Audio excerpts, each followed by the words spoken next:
Welcome to the Hardscape Huddle, the ultimate podcast for contractors looking to elevate their game in the hardscaping world. I am your host, Kyle Staffa. On this show, we're all about sharing the knowledge and skills you need to excel your craft and build your business. From mastering the latest installation techniques and staying ahead of industry curves, the Hardscape Huddle is your trusted resource for all things hardscape construction. Whether you're a seasoned veteran or just getting started, we've got the tools and tips to help you build the business and exceed your clients' expectations. Join us each week as we sit down with industry experts, share insider secrets, and deep dive into the nitty-gritty of hardscape design and installation. Get ready to level up your skills and take your contracting business to new heights.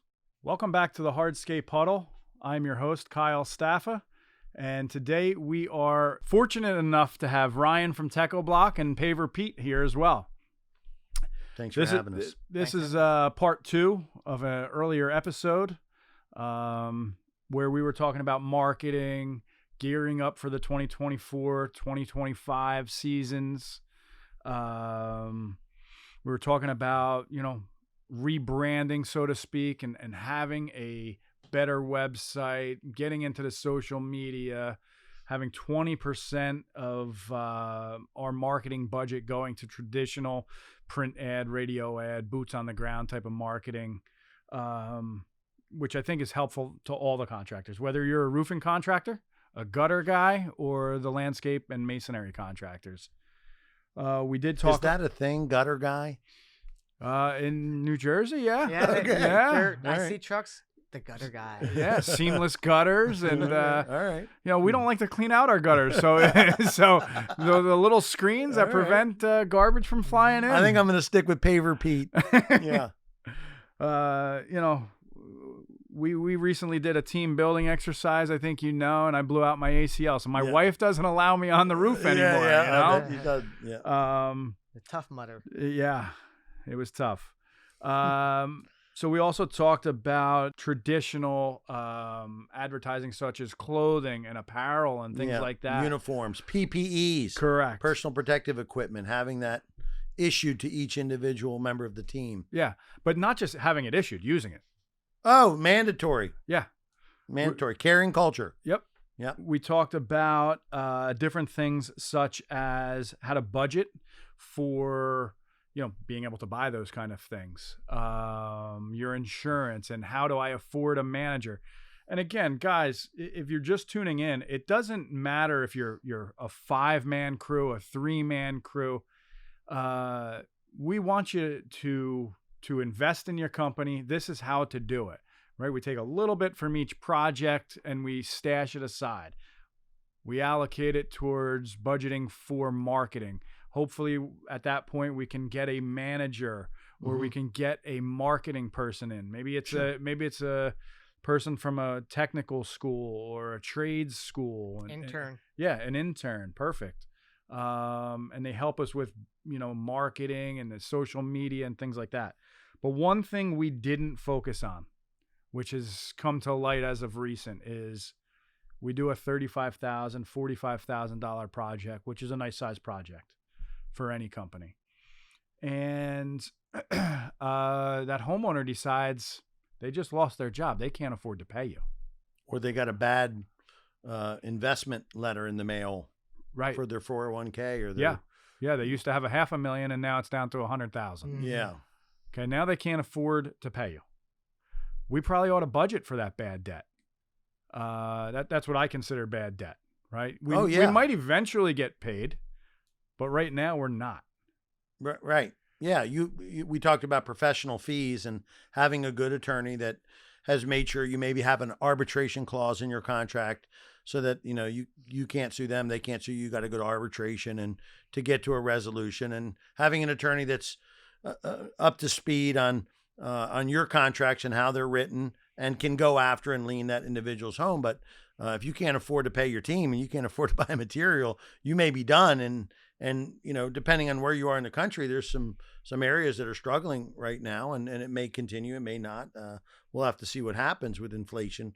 We talked about that too. But having set aside a bad debt expense in your overhead recovery or your expense recovery is important. I think I have a slide on that we can go up on the screen. Well, you brought up a great point. Is having a ironclad contract, number one, not just a gentleman's agreement. Okay. Always. Number two is knowing how to put a lien on a piece of property, whether it's a mechanic's lien or what have you, or at least have an attorney that is knowledgeable about doing it. That means a lien means you're gonna eventually get paid. They sue the house, they sell the house, you're getting paid. Mm-hmm. Yeah, it's just not today. Takes time. So Pete, what are we looking at over here in this bad debt chart? I have a lot of confidence and faith in people.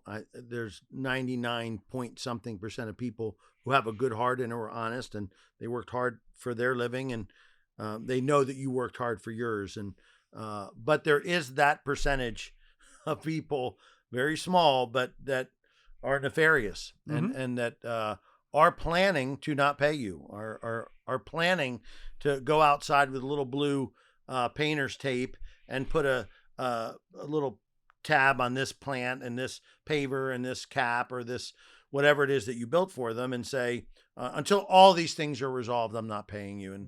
And knowing that you've more than fulfilled your side of the agreement, they've been planning that. So that's what bad debt expense is. It's a percentage. It could be a percentage of anything you want it to be. Let's use gross sales as a good example. You do $1 million in gross sales and you have 1% bad debt. That's $10,000 that is now sitting in an account, an interest-bearing account that is there for that emergency where someone of the $35,000 job that you mentioned, let's say it was 50-50 or one-third, and let's say 30,000 to make the math easy. It's 10 grand up front, 10 grand when the job's halfway done, and the final 10 grand, they're not going to pay you because there's blue painter's tape on things and they got a bad 401k statement or their job has changed, right. Or somebody in their family's job has changed or their variable rate. They're of the product themselves. But Absolutely. See the catalog and what they actually get. It's absolutely. Yeah. But that goes back to last episode too, of being able to, $30,000 project. We're meeting them once or twice. We're bringing samples, or your dealer. I know on our website, you're allowed to order samples via our website. We'll take them right to the project. And we just came out with a new sample program in the Northeast, where you can actually order a 6x13 and Techo will ship it right to their house. Yeah. Yeah, we have a mix and match kit, which are super high resolution, textured, kind of 3D printed. They're super cool. We've got sample suitcases and luggage that we've had since since I've been here, but they've evolved and they're better. Our catalogs are our best representation of, and we build displays that are all those things. But there are the nefarious people out there, the mean-spirited people out there, and you need to be able to continue to pay your team. You need to be able to continue to order material, whatever it is, plants or pavers. Pay your dealer. And otherwise, everything that you built can come to a close, and that's not fair. So in a potentially down economy, if you have no money set aside for bad debt in your overhead recovery, I'd probably start at the 1.5% or maybe even 2%.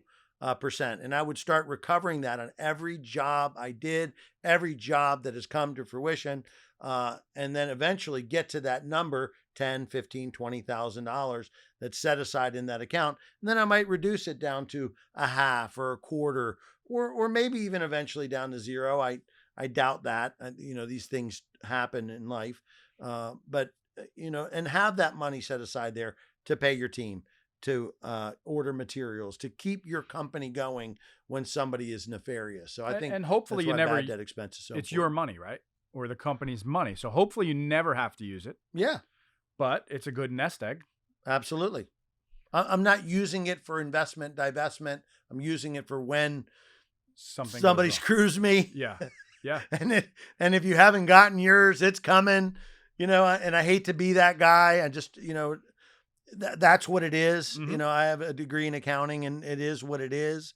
And there are those people that aren't you and me and are genuinely happy with the craftsmanship that we get. And if we're not, we have a gentleman's discussion about how to rectify that. And, I've owned many homes in my life, and the house that we live in, and if somebody comes and does something and we're not happy with it, we point it out. We have a discussion about it. It gets solved. And if it ends up costing me a little bit more money because the expectation and reality were different, well, so be it. We want it right and we want to be happy, and we're going to pay our bills, and we want to be those people. But for when it doesn't happen, you need to be prepared. So that brings up another great talking point that you just lead us into is callbacks. Oh, yeah.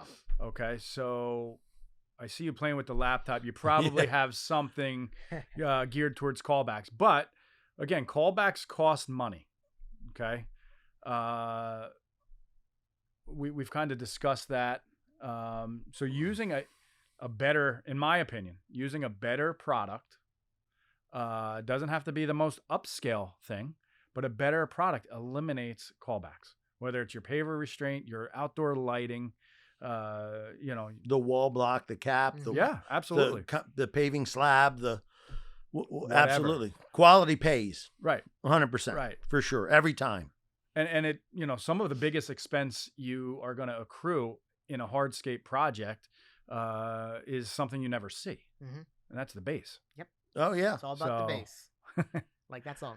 I see you got stuff here. We'll get into this later, but it's the base product is a huge expense that you're never going to see. Yeah. And it begins with soil subgrade, classification, amendment, compaction. We did a live demo this year with lime stabilization of clay soils. Clay soils are predominant, except by the shore, the predominant soil type in North America, and amending that. And if you live by the shore, I know you do, and I've worked at your home. We did your pool deck. Yep. There are amendments. There's, cement stabilization of sandy soils that will increase their bearing ability sufficiently that you don't have to build a base that, it goes to China, right? I mean, you can build something that's reasonable, supply the best value to the client. And if that soil subgrade isn't compacted, then it doesn't matter what you did on the base, whether it's open graded stone, dense graded stone, concrete, synthetic bases. There's a couple synthetic bases on the market. Right. You carry one. Like a gator base. Gator base is one. Yeah, SRW has a second one. It's a plastic hexabase. Hexabase. Hexabase. Yeah, and that's a great product. Yep. And it helps reduce your base product that you need, right? Or eliminate it. Yes. Yeah, eliminate it. Just simply taking off the biodegradables, putting in a compacted layer of sand or eights, and laying that hexabase and, core filling those units and laying the units, it can be a big deal. Which, not to get off topic, but for when you have tight areas, right? Living at the shore, I'm assuming the lots are smaller. Lots are smaller. You could also think about Hoboken, the city life. They have backyards too. A lot of times people have to use conveyor belts to go through the people's properties, through the inside the house to get to it. Why would you want to remove that much soil? Would you choose a gator base or a hex? I did a job like that in Montgomery County, Maryland, when I was younger, and we weren't allowed to traffic the commons. It was a high-end townhome development, and we put down all the remnant carpet through their house and carried them 2 buckets at a time. It's funny, the buckets, and I was a big dude back then, the buckets were full. But as the day progressed, the buckets were less and less. You go in the backyard and dump, like, oh, that wasn't, and we had carried all the excavation out that way. And synthetic base is a great solution to that. So yes, you carried it out, but you also carried it in. Yeah. Oh yeah. So what was that? That was time. Oh, that was an expensive, and that's where Charles Vanderkoy, again, God rest his soul, great man, using the multiple overhead recovery system and having a very labor intensive project like that with really no equipment, no subcontractors on that project at all, you could incorrectly apply the amount of overhead to the job and not average it out along the whole year and end up maybe with a shortfall where you're cutting into your profit to pay some expenses or overhead. So that's an example of why, my oversimplification we talked about in our last podcast, SOARS, single overhead recovery system, might not work every time. It's a good starting point. I stand by it, but there is a time but getting up further in the base, edge restraint. I have a couple of edge restraints there on the screen. where you have one for hybrid or permeable with a wedge shaped spike, or an aluminum, or there's PVCs or whatever, with an 8-inch or 10-inch non-galvanized, so it really rusts into the earth, spiral or otherwise in there. I mean, there's a lot of edge failures in North America. There's a lot of applications in freeze-thaw susceptible climates, like here, frost susceptible climates, where you can see it, and you should never see it. So those things need to be repaired. And I think that's a lot of our issue is guys either don't put a concrete edge. I've seen a lot of concrete edges. They break, 3-4 weeks in.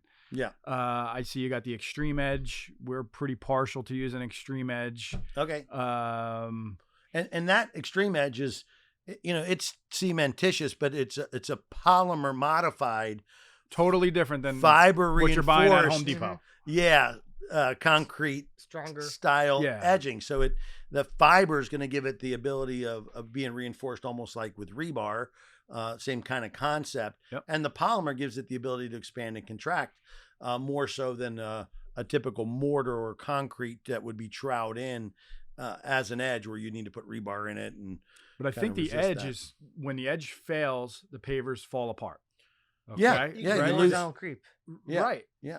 And that when homeowners drive down the road, and they're, again, in the last podcast, we talked about curb appeal. They're looking at that driveway and they're saying, wow, look at the horizontal creep. I think you just mentioned. The gaps, the big openings. Boy, I don't want that. The rutting, the settlement. So it puts a bad name on whether it's concrete pavers or clay pavers or what have you. So we got to eliminate the callbacks. Right? Yeah, and going and addressing edge restraint's a big part of them. And I have a drain here from, I don't know, what drains do you guys carry? Well, we sell a wide variety, actually. We sell some drain, what they call drain right, or a pave right. Okay. The manufacturer escapes me at the time, so I apologize. Okay. That's an NDS drain. Okay. I'm a fan of the variable lids. Yep. Or surfaces. That one's floral. We have windblown textures and floral textures, flora, industrial flora. And so we've got a lot of textures at Techo for that kind of quiet luxury look. And they have, drain systems that complement them, that I don't want anyone walking out on a beautiful, whether it's 35,000 or 350,000 pool deck, patio area, and go, oh, the drain looks like recycled plastic. It's just terrible. They have some products that are wrought iron. They have products that are brass. They have products that can be primed and texture painted. Yeah. Oh, vehicular traffic. They have slot top style drains that are virtually invisible. And yet, and the reason it's in the callback section is because water is the lubricant that causes failure. If you're not controlling water, you're going to have a failure. Have you been to the Grand Canyon? I have been to the Grand Canyon. Mind numbing. Yeah. My wife and I were just recently there. Being in this business for the last 30 years, you know water. Oh, Water is the root of all evils. It's how it was created, the Grand Canyon. Correct. And again, that brings up the next fact that water and concrete or natural stone, in this particular trip to Sedona, I may have sent it to you, Ryan, efflorescence bleeding out of the sides of mountains. Oh. Outrageous. Yeah, yeah. Okay, but it's a naturally... Salts. It's a naturally occurring thing. Mm-hmm. Yeah. Or mineral deposits. Yeah. Right? Limes and calciums that are in stone that are coming out with water as it travels. And it happens in regular concrete as well. You just don't see it because the concrete's usually a light gray or maybe even a white. But when I put it on my onyx black or chocolate brown, shale gray, now I see it. Mm-hmm. Yeah. So what do you have, or what do you recommend for protecting it or eliminating the efflorescence if you happen to get some? I think time is the biggest thing, is at least waiting a year long. Because you want it naturally to come away on its own. And if it goes away on its own, it's perfect. It's great because it doesn't come back. Once it's gone, it's gone. So I mean that we always like to have people wait at least a year, 12 months, or we can look at it, or together tell them look at it again in 6 months or so. But I see you have some cleaners up there, Pete. Cleaners and protectants. I think the first thing you need to do is to define what the stain is. Because it could be different. It could be organic. It could be rust from the well. Yeah, absolutely. Those are very intrusive stains, and there's cleaners for them. But let's just back up to, efflorescence just for 1 second. And I know you say that I'm effervescent. Different. That's a little different. I'm effervescent. Efflorescents are salts, and they're water soluble, and they disappear when wet. So if you go outside and you wet the area down and the stain has disappeared, then it's efflorescence. And then I agree with Ryan that unless your daughter is getting married tomorrow and you need it pristine now, then I'd just let Mother Nature and time and water and traffic dissipate it. I mean, but if you wet it and there's still that white stain, then it's a mineral deposit. It's a calcium, it's a lime. So I'm a father of 2 sons, so my kids are dealing with effluent then. If they're getting married tomorrow, they're just going to deal with it. They're going to, yeah. But if it's a mineral deposit, and it doesn't disappear when wet, you can still see the white, then we need to use a cleaner. That's a company called Proseco, Problem Solving Company. That's not their name, but I just like that, Problem Solving Company. And that's their 600, and it's a detergent acid blend, not an acid detergent blend. So it has that detergent quality to it, and the acid that goes after those minerals and lifts them to the surface. So you have to determine the concentration of the mineral stain, what it is and how long it's been there before, we've come after it. But that will lift the stain up. I'll probably will pick a dwell time, how long it's on the surface. I'll reapply it so it's buildable, reapply it so it lifts it up and kind of washes it away. And then I'll rinse it off and then give it a 2-3 week, maybe a month breathing period before I assess what I need to do next, if anything at all. Yeah. If I'm getting 80% improvement on the dissipation of that stain, it's 80% better, I'm not going after the other 20%. I'm letting Mother Nature take care of it from there. And the chemicals are still kind of working a little. They've been diluted with water, but and you'll see a continuous improvement. And what I hate to do is affect the substrate.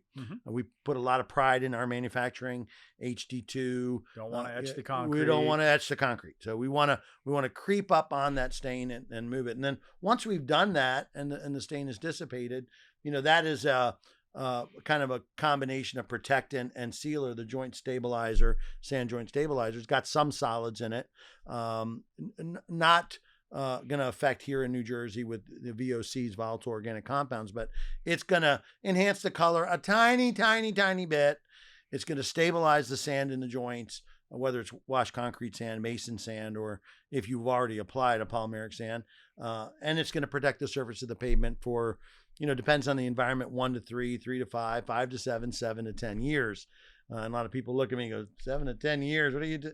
Yeah, I mean, it's a protectant, so it's chemically bonded to the concrete, 3 to 5 millimeters deep. The cleaner, the drier the concrete, the greater the penetration, the greater the water repellents, the mineral repellents, the efflorescent salt repellents, the greater, all these things. It's just a great way to protect an investment of 35 or 350,000 in your backyard. Or even if it's a small walkway of, heck yeah, $2,500. Yeah. You're a car guru. I am a car guy. Jeep guy. Yeah. You wax your vehicles? I take care of my vehicles. Yes, sir. Right. So, I mean, this is basically the turtle wax, of your patio. Absolutely.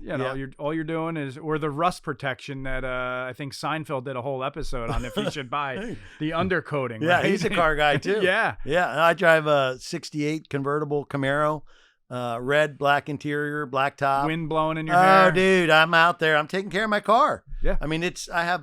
How is this any different? Yeah, it's no different at all. It is a significant investment to have a vehicle like that, or CJ7. That I have one that I really am very proud of, and I do. I take care of the paint. Yep. I had them painted and rust repaired, and I want to make sure we're not going backwards.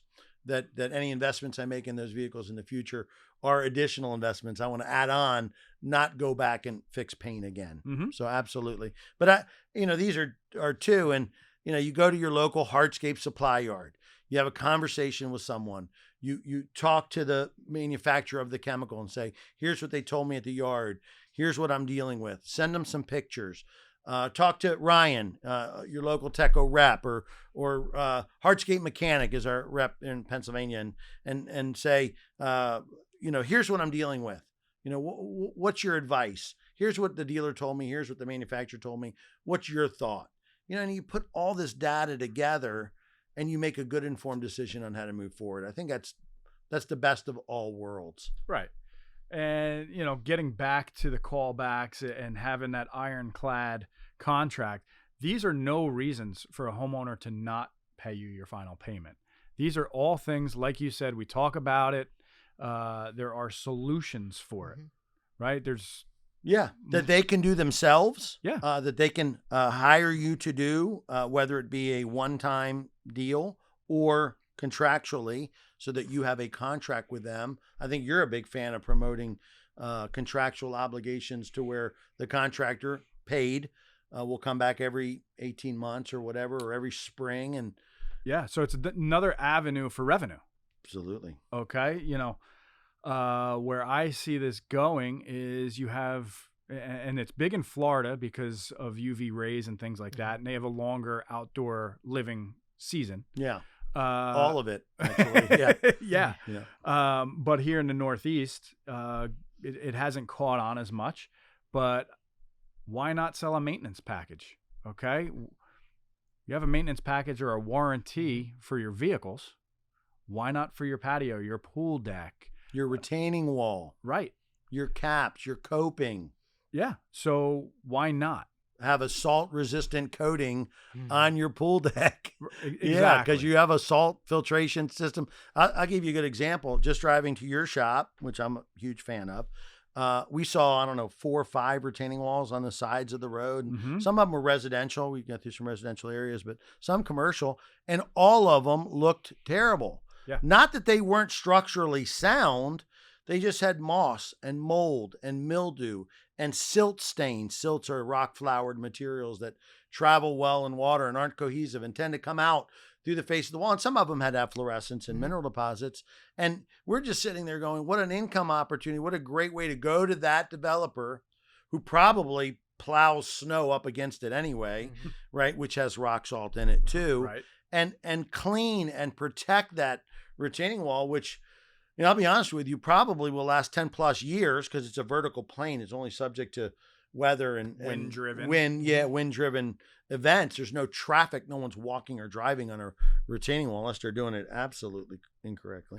But that's a great income opportunity. And then now that residence or that curb appeal or that business is now more attractive. We went to a place this morning for breakfast, and there wasn't a retaining, but their landscape was terrible. And we checked their Yelp rating and their Google rating, and it wasn't good. And the food was good. And we said, I wonder why. It may be that people are pulling in the parking lot and looking at, the landscaping and saying, doesn't look like it's open. Doesn't look good. Right. They're put off before they even get inside to test the food. Yeah. And if you have a retaining wall, and if you have paving stones, and if you have these things in your business, in your development, they should be pristine. Well, that goes back to the next point of marketing. Okay. That job, the day you left at Mrs. Smith's house, okay, looks great. That's your next lead. And as long as you help keep making it look good, and she has how many times do you have your family over to your backyard? Oh, all the time. Right. Now my wife's family, they all live in the area. Absolutely. Yep. So now they ask, hey, who did the pavers here? Who did the pool deck? Yeah. How about that retaining wall? Yeah. Members of my congregation come over. But if it looks not so appealing, right? Who did that? Okay. Note to self, I will not use company ABC. Yeah. Okay. So if you sell a maintenance package and you're back there making sure the poly sand held up or making sure the edge restraint is good. Yeah. Make sure, the sealant is doing its job.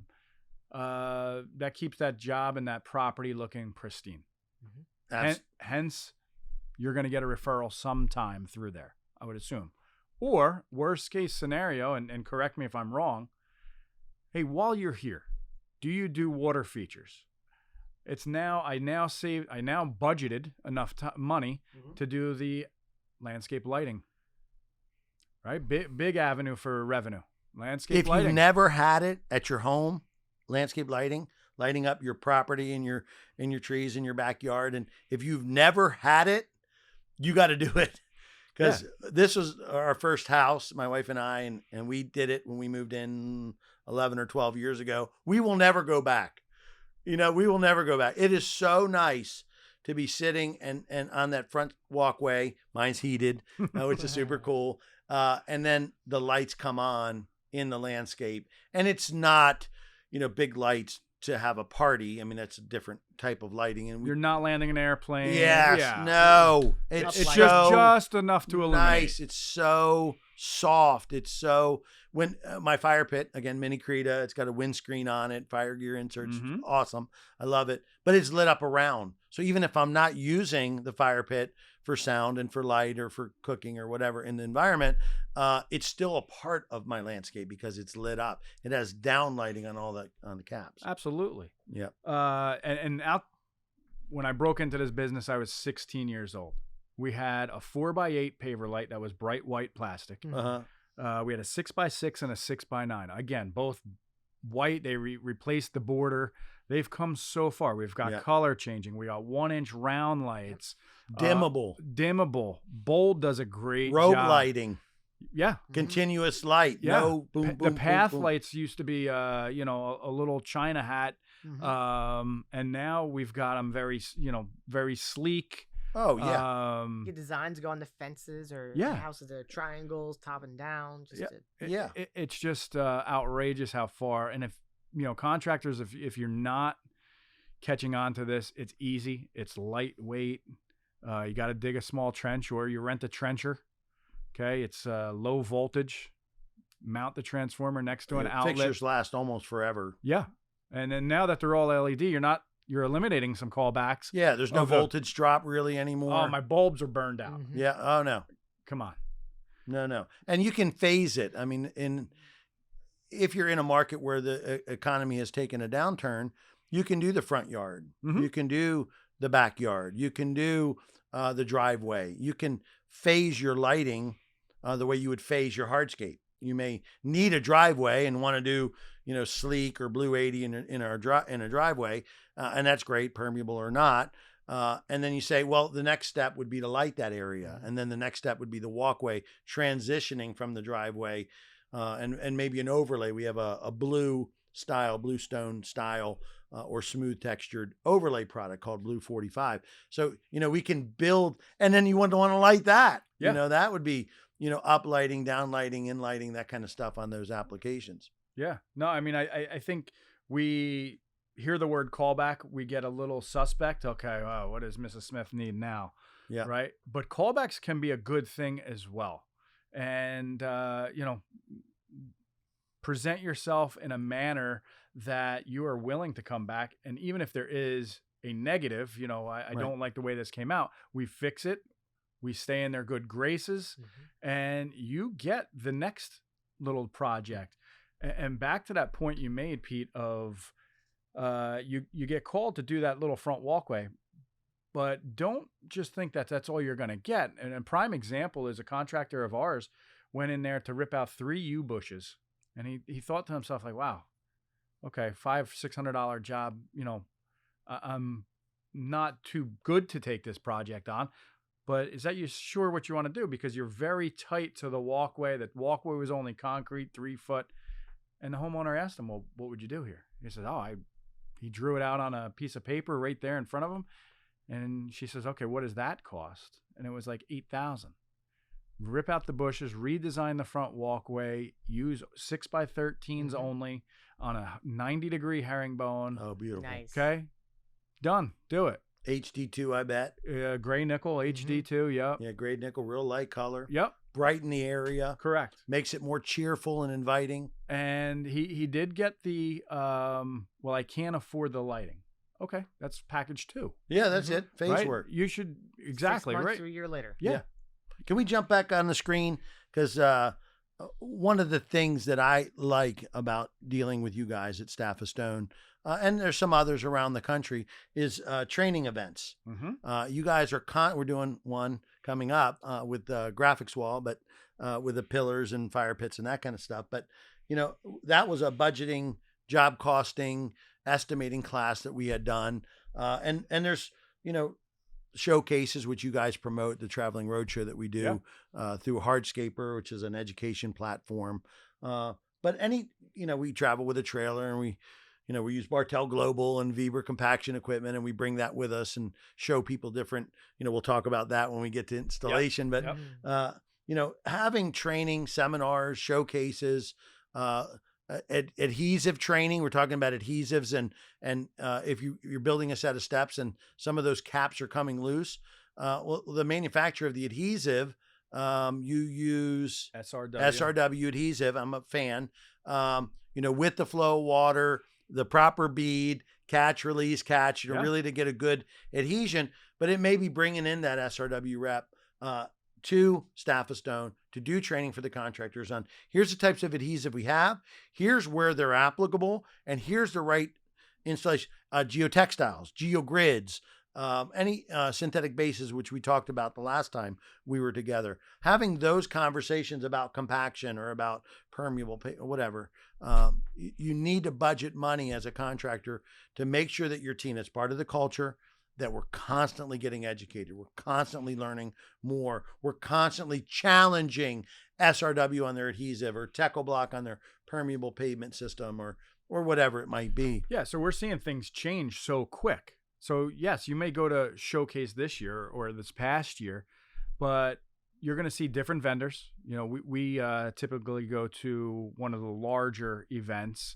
The largest one. Is it the largest one? Okay. Yep. So you have 10, 15 different vendors there, which is outrageous. It's more of an intimate setting though, even though it's the largest, but it's more of an intimate setting where I get to talk to Pete. Hey, I ran into this problem. Here's what would you have done for a solution? Right. Yeah. All your adhesive companies are there. You get to talk to them at a one-on-one. But when you come into our shop, we do from time to time, like you said, we did that one back in the summertime. Yeah. Cost analysis, I think it was. And we continue to promote, and contractors should see it as a reinvestment into the crew. Okay. Besides, their crew is selling an experience to the homeowner, right? I mean, we show up, we do a great job. That resonates with the homeowner. Yeah. Okay. So we have to budget for it. I understand that, but I can't take the time off of work, Pete. We're too busy. Yeah. No, you're too busy to reinvest in your own company? Yeah. No. I'll give you a good example. HEPA particle vacuums. We had EZG and we had IQ, both carry HEPA particle vacuums. But you may be having efflorescence or mineral deposits on your retaining wall that may be due to the fact that there's dust and dirt and debris in between the block from manufacturing and from construction. As you build it, water gets trapped in there with the dust and dirt and debris, and then efflorescence and mineral deposits come out of them. And a HEPA particle vacuum may have solved that. So get the training. Yeah. Get Vince from IQ to sit there and as you build a wall, show you how he would vacuum every course and then glue down that cap. Not the whole wall, not a structural walls do not get glued together, but feature walls would be a little bit. Don't go crazy. A little bit of adhesive on feature walls, but show you how he does that and the benefit of it. So everyone's safer, right? Because they're not sucking in that dust, airborne respiratory silicates, which kill you, right, and cause emphysema and poor skin tone and all kinds of real serious problems. And the wall gets built better. Mm-hmm. It's stronger, block to block contact, the shear strength of the units, and you don't have the stains. Right. I mean, what a cool piece of, can I afford that training? You have to. You have to. Yeah. You don't have a choice. Yeah. But not to mention though, too, is like I said, things are happening so fast in this industry, right? We've talked about this in years past that Europe is 50, 60, 100 years ahead of us in the concrete hardscape than we are here in the United States. So I know you and I have talked about, Ryan, that you just had to change what we're adding to concrete to make pavers and things like that. And that was regulated by EPA. Right. So you got to also know what is happening in your industry. We're later going to have podcasts with landscape associations, the NFIB, who are going to battle for the small business of New Jersey. So you just kind of need to know what's coming down your pipeline in your industry. Oh, sure. HNA is a big part of that. Yep, down in Louisville. Louisville. It's a Hardscape North America or the Equip Expo. So whether you're a greenscaper or herbicide, pesticide kind of agronomics contractor or a hardscape contractor, there's plenty for you there. We will be participating this year. Techo Is that your first year participating down there? No. It's been a couple of years since we have. Okay. So Yeah. No, we're active in the industry. But I mean, that would be somewhere, post World War II, Europe institutes concrete pavers.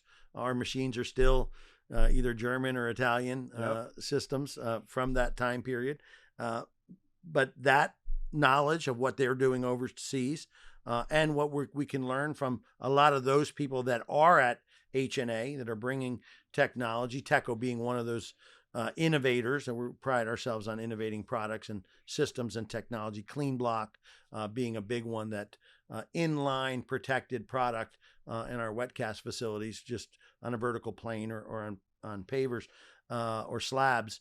Just that technology is launched at events like that. You want to be a part of that. You want to be there to interact with with us and spend some time walking through, seeing what's new, what's coming, and what we got our ears to the ground on. Well, I mean, what a better way that everybody's under one roof, right? You get to see everybody. You get to see new products, vendors you never heard of.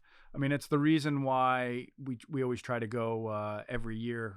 Somebody from Staffa Stone tries to go at least every year, and if not, we take two guys with us. But contractors need to get there. I think it's typically in October. Yep, mid-October. So it's it's on the downturn of depends where you are in the country, but correct. For here, for sure, yeah. But I mean, it's only a week long or a few it's, days. It's 3 a days. training expense. Yeah, you are getting training. Is there fun things to do? Yes, there are fun. There are fun things to do. There are country music concerts down on 4th Street, and there's great restaurants and bars and the whiskey or bourbon trail and all. That's all fine, but we're there to work, educate, to learn, to be better, bring that knowledge back to our teammates and say, here's what I learned. This new adhesive, this new grid or fabric or paving stone or color that may help us on a job be more successful or be more efficient or a tool. Yeah. Vacuum mechanical installation tools. And not to mention too is, as a distributor of your product amongst others, we don't get a chance to see everything at HNA. So if you're a contractor and you deal with, say us or somebody else, just say, hey, I'd like to try this product. I saw it at HNA, and that distributor is going to be happy to work for you and look into new products because it elevates our business as well as you as a contractor. Oh yeah. Why wouldn't you? Yeah. Synthetic bases. We talked about that last time. Gator base, Hexa base, Clip base, Brock's Paver base. I mean, whatever brand that you're affiliated with, that's fine. But 10 years ago, 11 years ago, zero. And now, I'd built a walkway at my own home, transitioning from a house to my garage, that in Ohio, pretty flat as a pancake. And it turned something that would have taken a few days to get done, me and a buddy, to a day. And that's an innovation that, a little slow adopting it, but now there's millions of square feet in the ground. And if you're not there watching the demos and participating outdoors, because there's an outdoor component, and, seeing some of the new equipment that, Caterpillar might have, where they have, global positioning systems on their excavator bucket, or learning from Smart Level and their altimeters. Or how about all of the vacuum-like equipment? Right? Absolutely. All the suction equipment. Optimus. Absolutely. Probes. Yep. So. Yeah. Oh yeah. They do a great job, which, is something from a job pricing standpoint. I'm going to put up a slide here that is terrible and illegible. So I'm getting older, Pete, and I even have my glasses on and I can't see that. I did it to aggravate you. That's why I put this up here, but I'll break it down in a second.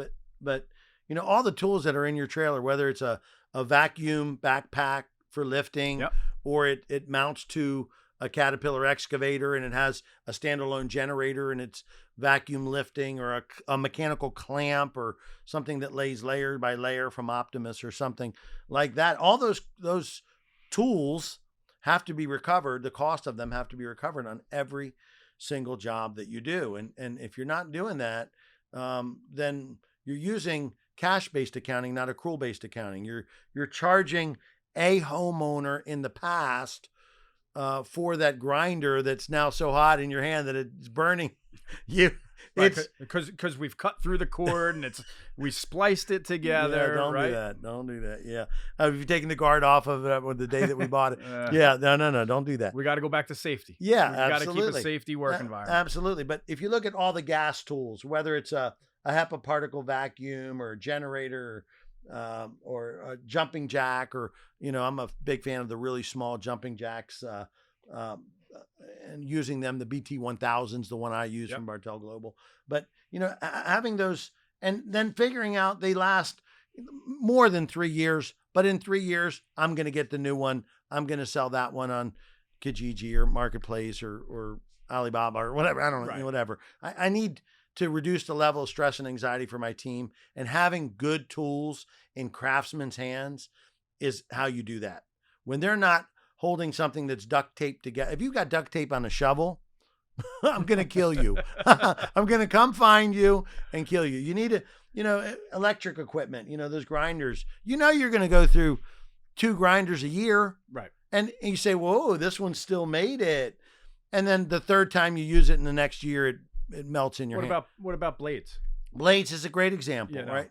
Buying good quality. Who's paying for those? Yeah. I have to put that on my pocket? No, it's part of the Mason pack. It needs to, how many. We talked about silent blade technology, those copper cord silent blades. I mean, there's an expense associated to them, but if you can start earlier and you can work a little later and get a job done because you're not making so much noise, and you're making the attenuation of sound of your team that much better.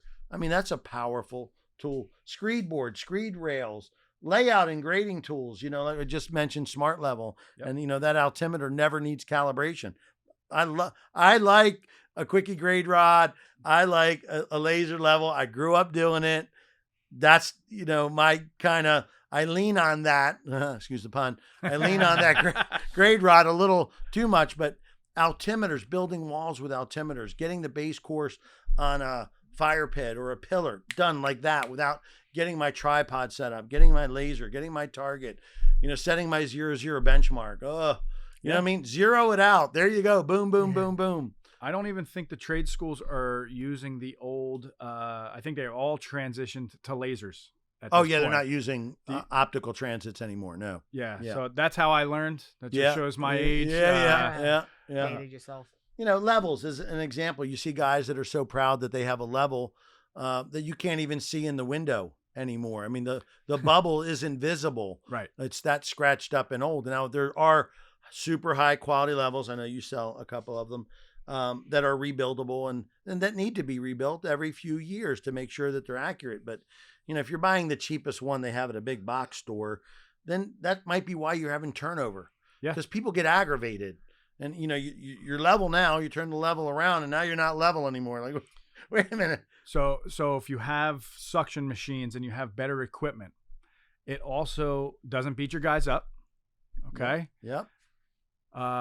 You can maybe, out of one crew, now you need maybe less manpower, right? Maybe we can make 2 crews out of 1. So that we're more efficient. Or do 3 to 5 more jobs. Perfect. All right. So yes, we have a cash outlay of some money there, and if we're fortunate enough to buy an Optimus or something like that, but we're gaining that back. Yeah. In efficiency, doing more jobs, being more profitable. I've recently talked to a guy who each company has a skid steer, a Mini X, and an Optimus. He's a bigger company, South Jersey somewhere. Optimus picking up 1 layer at a time. Yeah. He changes out the heads, if he's doing sleek or something like that. Almost infinite adjustability. But what he has found, and I had said to him, wow, you really have a cash outlay here. This is pretty big. Yeah. And he said, I was going broke or I was going to be extremely successful. He has said that what he's found is he's turned his guys slightly lazy, okay, because they have to do less manual work. But what it also does is when Pete comes to him and says, I'll give you 50 cents an hour more, and he goes and takes a look at Pete's job, and Pete's digging everything out with a shovel. He's laying every sleek, which weighs 150 pounds, something like that, by hand. The guy says, for 50 cents, forget about it. I'm not doing that. I don't like this Pete guy. He's got a brother, too. Yeah. His name Repeat. But anyhow, he says, I became more efficient. Says, I get better guys to apply for positions when I'm looking for them, and I don't lose. I don't have the turnover.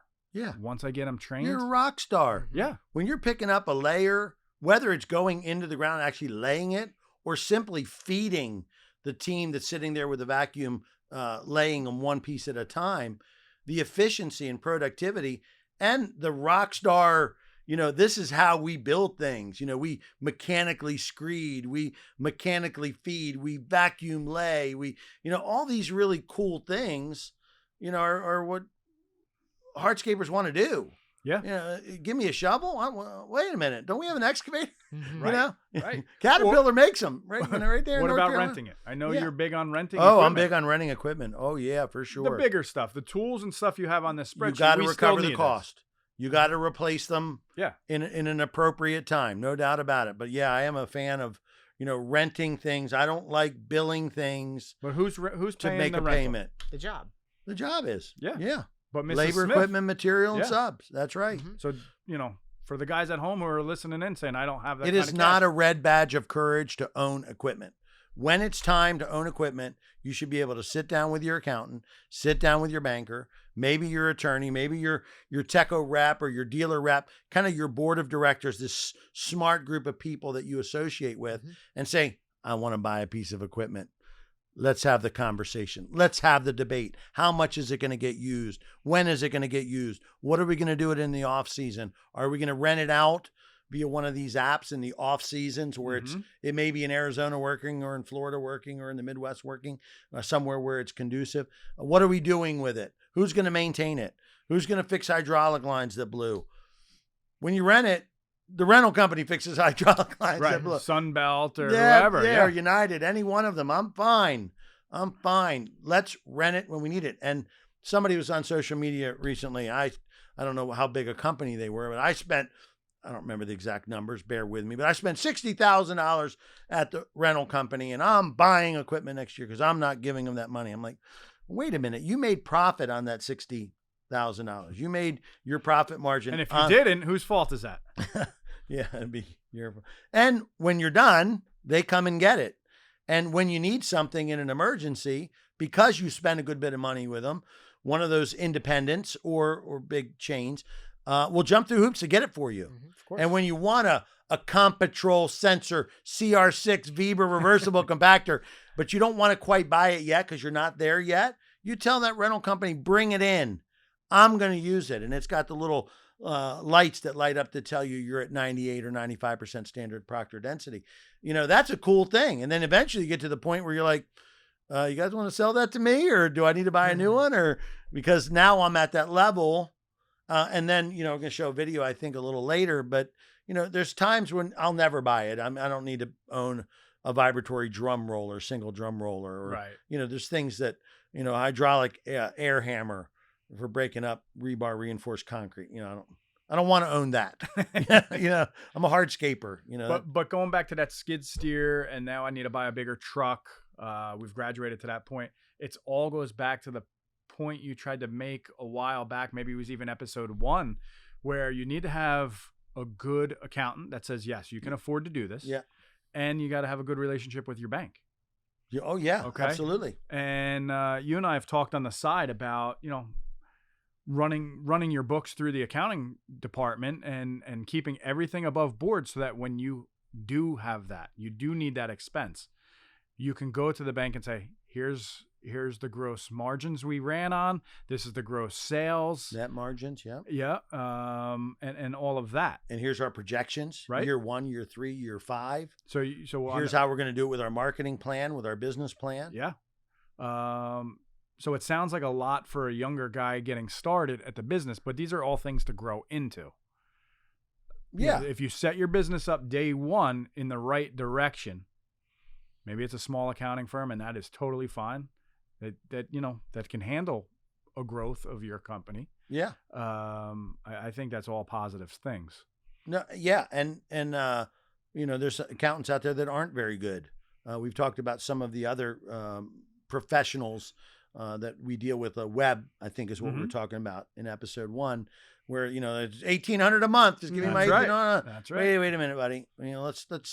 Let's walk before we run. Yeah. Let's get there. But if your accountant is telling you need to spend this money, otherwise you're going to pay tax. Taxes is just an expense. You're going to pay taxes. I mean, it's death and taxes, right? Taxes mean you made money. That's fine. To buy something because you say you're going to avoid taxes. Well, taxes is an expense. I don't know that. I want to buy something because it helps me recruit people. Yeah. It helps me retain people. Those are the things that I'm concerned with. It's become too burdensome to get it delivered, picked up, and dropped off. I need it all the time. Now I have an Optimus clamp. So I need a micro or a mini excavator or a full-size excavator. I don't know.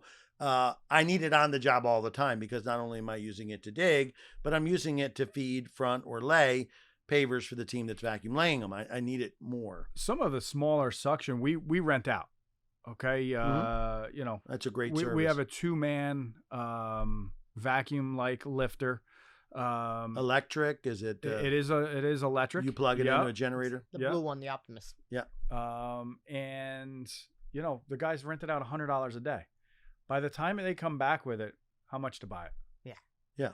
Okay, here it is. Absolutely. They know they can't live without it. So most supply yards, or if you're, whoever these contractors are dealing with, should find a supply yard that's willing to have a service like that. We go above and beyond.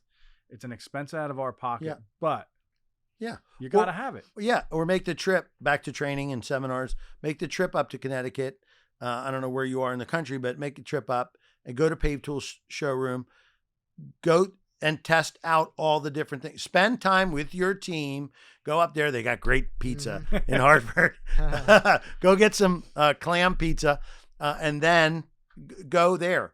Go out to Milwaukee. Probst, a German company, has a facility there and have the ability to demonstrate. Go to H&A, like we talked about. And then go to H&A. And then you're saying, okay, I've tried this, I've tried this, I've tried this. I've talked to my accountant, I've talked to my distributor, I've talked to my vendor partner, Techo-Bloc, and the all-arounder is the right one for me. It's a pull-behind vacuum, standalone, does the lifting, does the laying, does all these things. That's the one that I'm going to make the investment in. And it's going to help me keep the people I love healthy, happy, and coming back year after year. And recruiting for me. Right. Because if your team's not recruiting for you, you're probably missing tools and equipment and training that will help them stay on board. Oh, that's awesome. It's all exciting things to help build businesses. Mm-hmm. And once we get everybody on the same page, then we have a standard of how to charge, all of that. And I love that you recoup all the money for my hand tools. My shovels, my rakes, laser levels. Yeah. So I see that you have some of this here, with this aggregate in front of us. Let's focus on this, Pete. What do we got here? Yeah. I'm one of those individuals that talks about hybrid installations, open graded stone. You were with me on what project was that? Phil Baylor's project. Yeah. A project in Connecticut that we did for Showcase.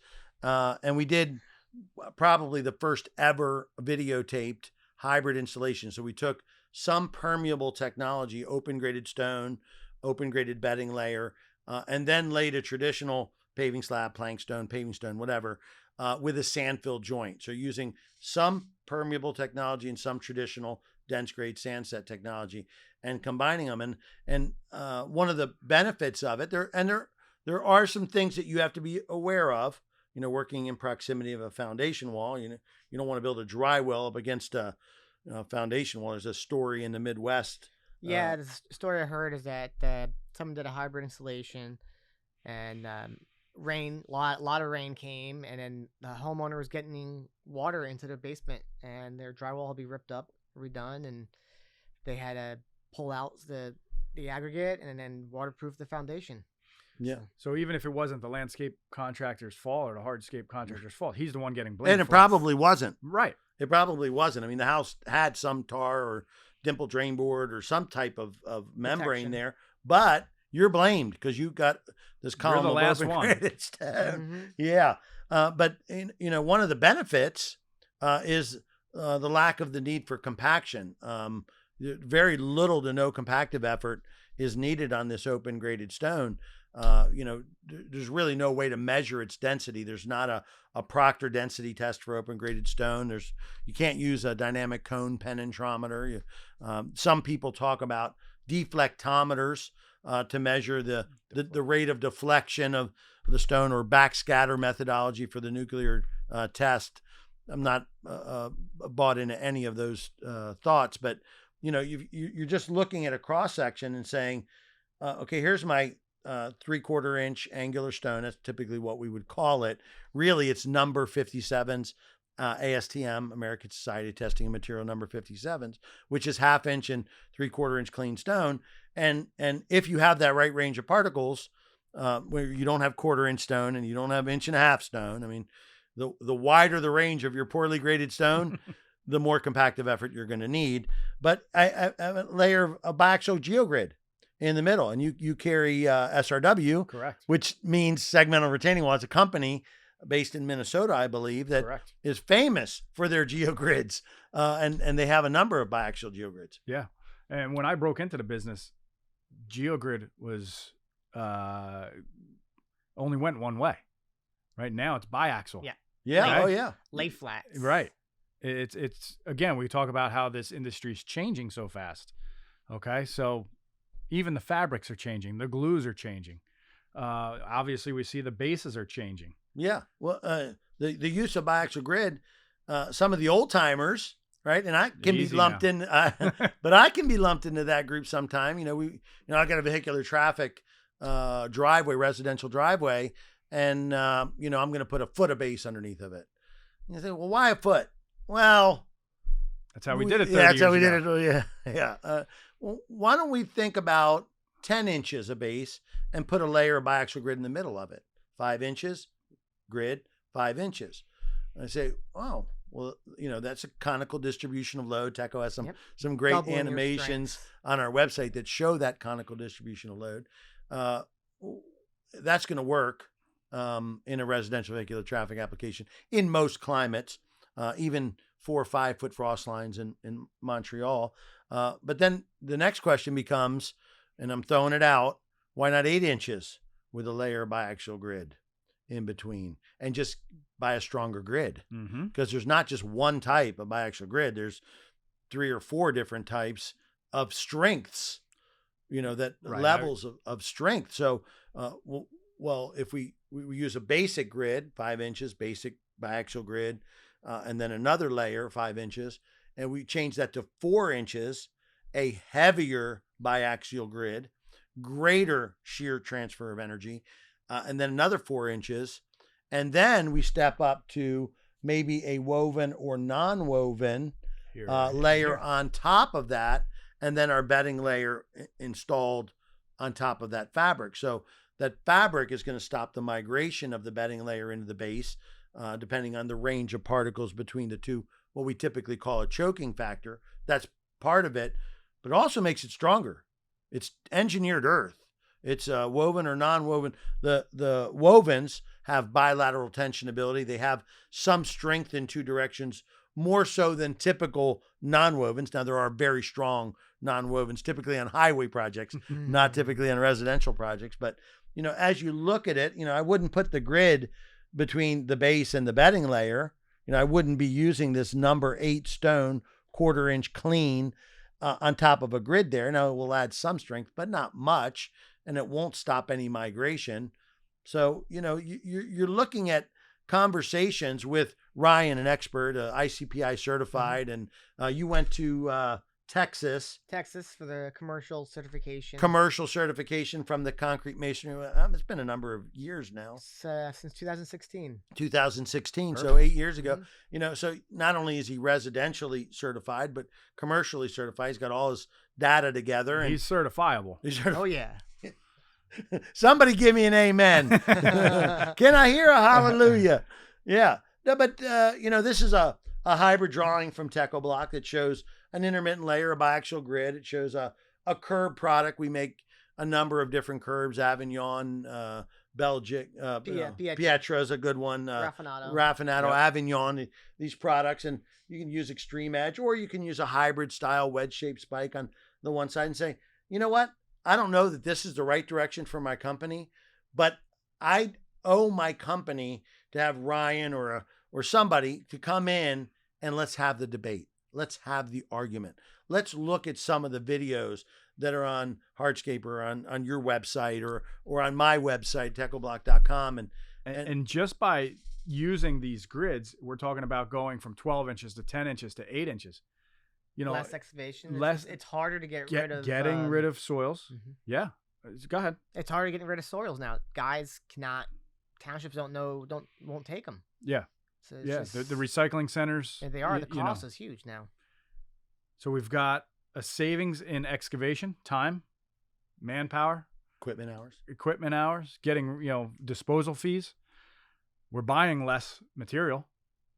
Less aggregates. Right? Yeah. Okay, you're buying less aggregates, depending on what part of the country, $50, $60, $70 a ton.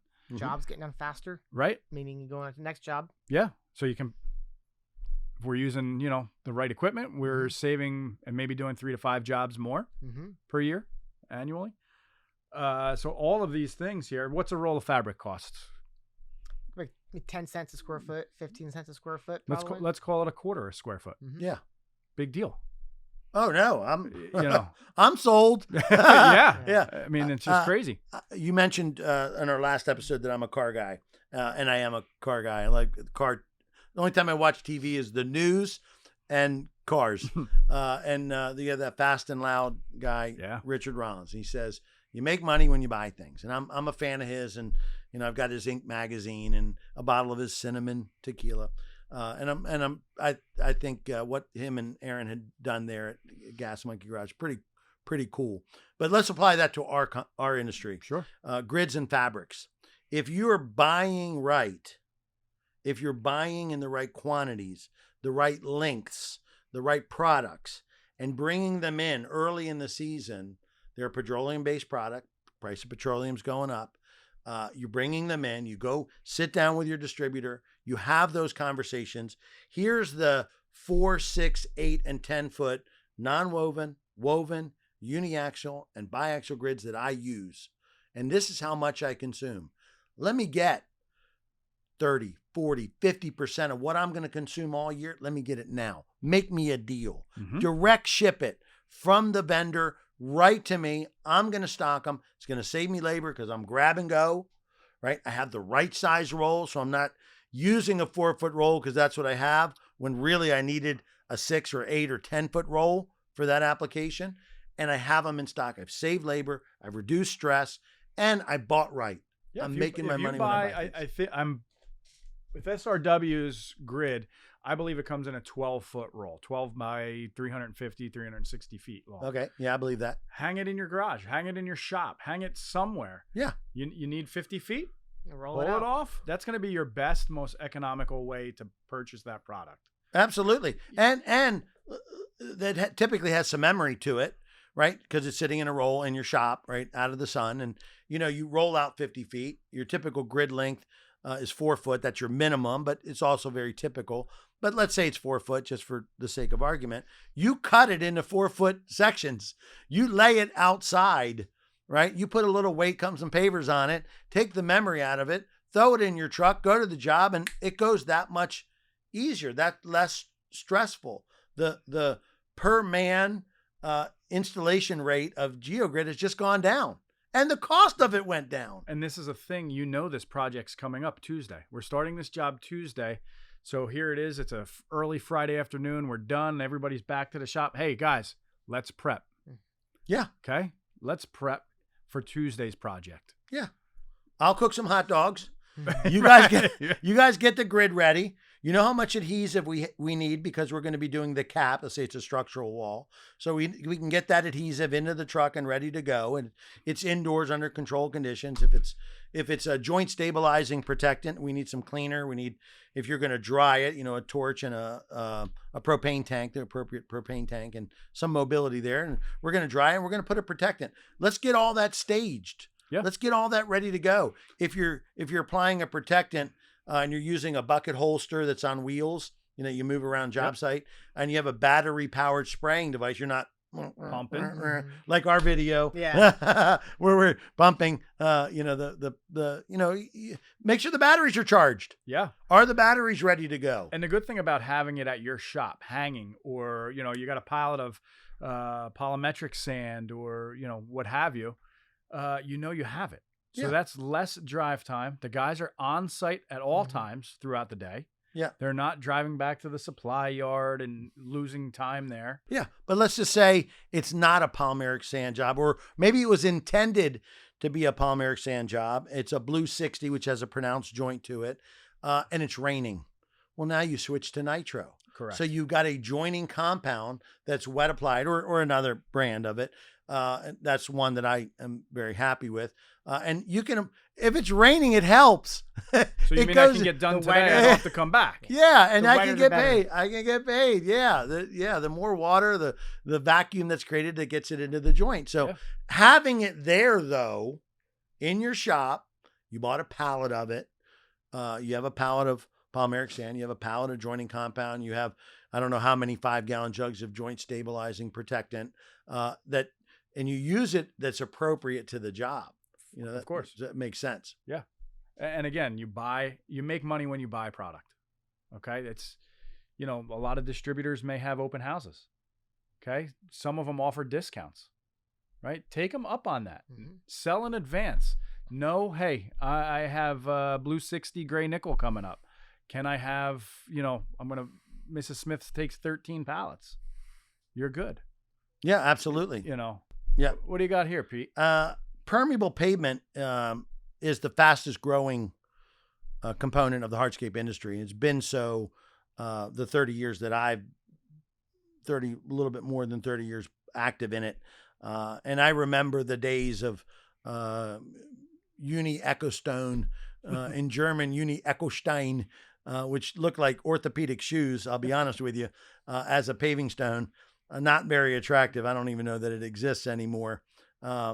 But we have some very attractive 13 actually permeable pavement systems at Techo-Bloc, and getting information. This is an old drawing, even has our old logo on it, but getting together with your local distributor and having discussions about a cross section of a permeable pavement, what the industry's saying, CMHA, what your distributor's saying, what your manufacturer Techo-Bloc, and some of their recommendations, and others in the marketplace, and having discussions and saying, okay, we need to make this a bigger part of what we do.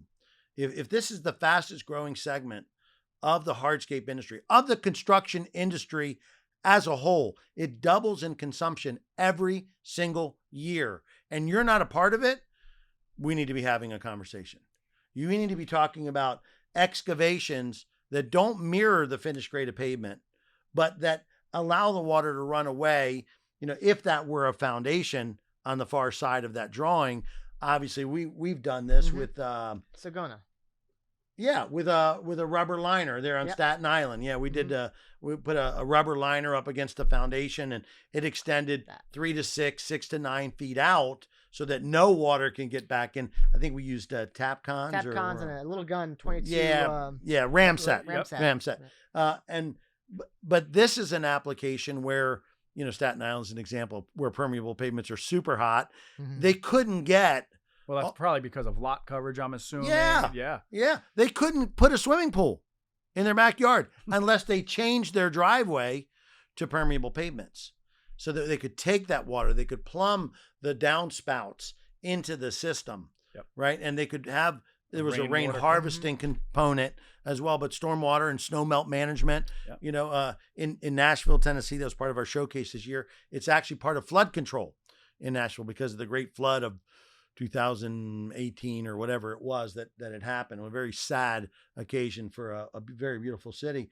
But, you know, let's have those conversations about what we need to do to the subgrade, what kind of fabrics. I think that's, there we go. What kind of the fabrics have the right apparent opening size? What have the right grab tensile strength, the right weight, right? What are the right fabrics? Talking to the vendor, in this case, SRW, you sell SRW, and they're a great company with a lot of history.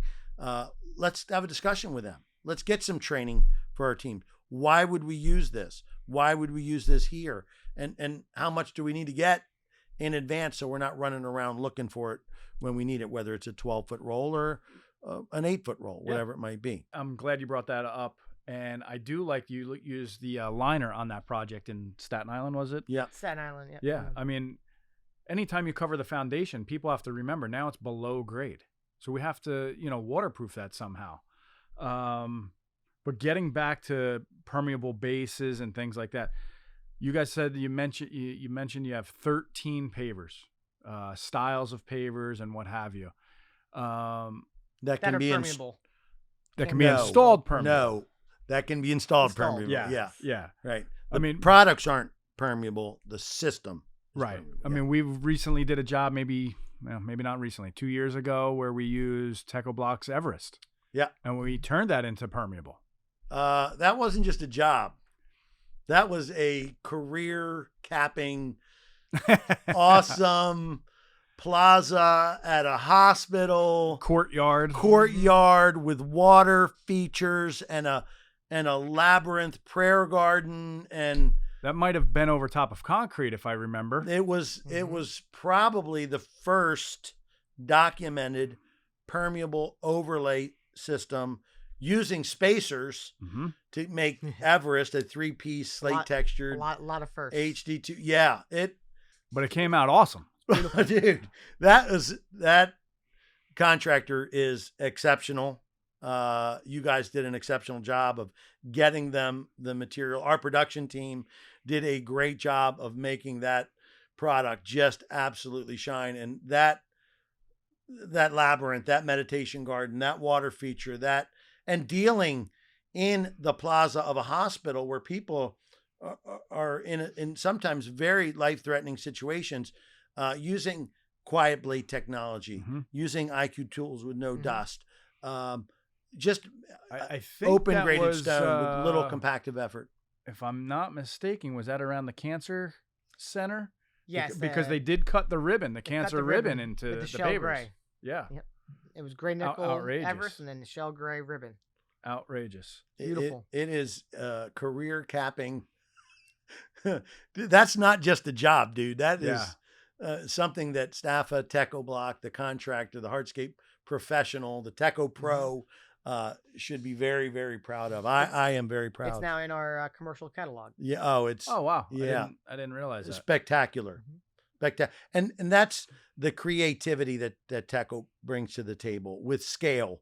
You know, we have products that are 4 foot by 4 foot by 4 inches, 4 inches thick. I mean, you couldn't lay that by hand with 8 people. It's They're 400 pounds either. Yeah. Easily. It's Maya steps that are 4 foot by 3 foot by 6 inches tall that are, 700 pounds. I mean, just the innovative combinations of colors, textures, styles. We call them design pillars. And then you take distributors who are dedicated to their contracting community that say, I'll get that for you. I'll bring that in. I'll stock that if you're going to use it.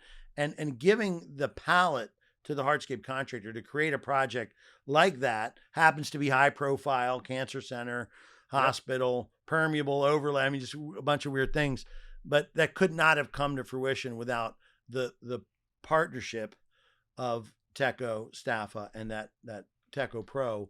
It was just phenomenal. Yeah, no, I mean, we visualize at Staffa, we visualize everything and every vendor as a partnership. Okay, we partner with our contractors, who partners with us, and we partner with you guys. It's over the last umpteen years, it's been a great ride for sure. Couple quick questions that I have for you. I know we're getting out of time here shortly. Talk about getting to the townships. Contractors should probably try to get to the townships a little bit more often. Figure out lot coverages and say, okay, you won't allow Mrs. Smith's lot, which is a 75-foot by 100-foot lot with the built-in pool, the driveway's asphalt, the house is 2,500 square feet. How do we get around that, number one? Number two is we need to make the townships more aware, okay, of permeability and buy into the system. So how do we do that? Do you have spec sheets we can hand out? How, I know your website is pretty in-depth. Can they download it right off of there? And then for some of the contractors who are looking to expand their businesses, how do they promote it to a builder? Okay, a track home builder, let's say, who maybe has the approvals to build 150 homes and 2 retention basins. Do we need those retention basins? I mean, they or are detention basins.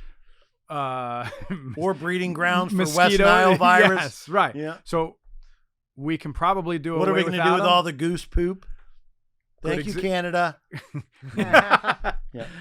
No, that's a great thing. Well, and, you want to cover the municipality because you do this a lot. Municipalities, I'm very big and always available to help any contractor out, and I have many times with going to the facilities, talking to their engineers and planners, and we have testing data on our products for how much inches per an hour are rates of infiltration, and which percentage is what? Void space. 1 inch, 10 inches, 1,000 inches. Antique is like 940 some inches an hour. Yeah. So blues, I think, is around 700 inches an hour. So our blue 60 line. Mm-hmm. I mean, it's Hydra is a commercially manufactured permeable paver that can be permeable pavement.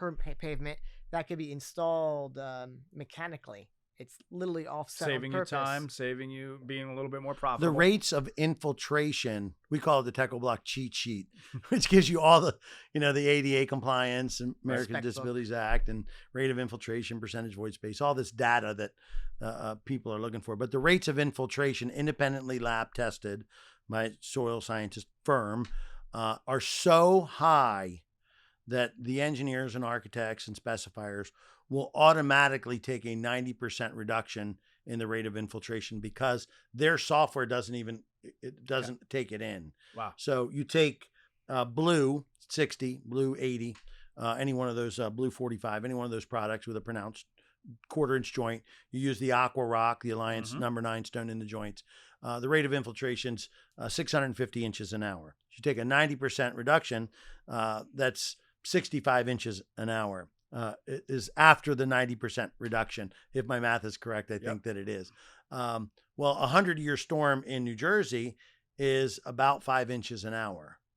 So we're talking about even with a 90% reduction, meaning it's clogged 90%. This blue product is clogged. The joints have clogged with dirt, dust, debris, cigarette butts, Wawa cups, whatever, into joints, right? Have washed into the joints and clogged at 90%.